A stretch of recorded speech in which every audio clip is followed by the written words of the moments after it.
Paytaxtda avtobus zolaqlarında ümumi istifadədə olan nəqliyyat vasitələrinin, avtobusların fasiləsiz, intensiv və təhlükəsiz hərəkətinin təşkili məqsədi ilə polis əməkdaşları tərəfindən nəzarət profilaktik işlər davam etdirilir. Sərnişinlərin marşrutlar üzrə hərəkətinə maneə yaradan avtomobillər müəyyən olunaraq, barələrində inzibati tədbirlər görülür.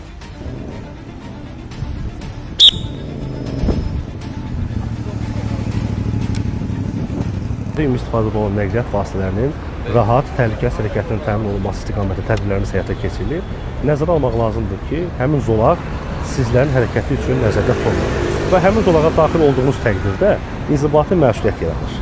Zolaqlar üzrə hərəkət üstünlüyünə malik avtobuslarda olan vətəndaşları gecikdirən halların aradan qaldırılması üzrə inzibati tənbih tədbirləri ilə yanaşı təbliğat, maarifləndirmə işi təşkil olunub.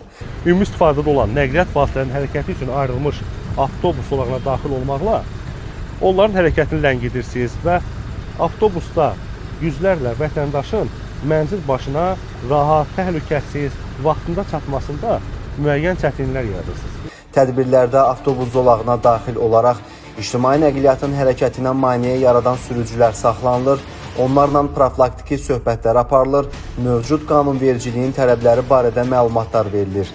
Etdikləri qanun pozuntusunun digər vətəndaşlarımıza yaratdığı çətinliklər izah olunmaqla bu halın yüzlərlə vətəndaşın gecikməsinə və hərəkət intensivliyinə təsir etdiyi onların diqqətinə çatdırılır. Məqsədimiz avtobus zolaqlarında ictimai nəqliyyatın tam fasiləsiz, maneəsiz hərəkət təmin etmək. Bir daha diqqətə çatdırırıq ki, ictimai nəqliyyatdan istifadə edən şəxslərə hörmətlə yanaşılmalı, qaydalara əməl etmək şəhərin nəqliyyat şəbəkəsində hər bir sürücünün əsas vərdişi, davranışı, intizamı olmalıdır.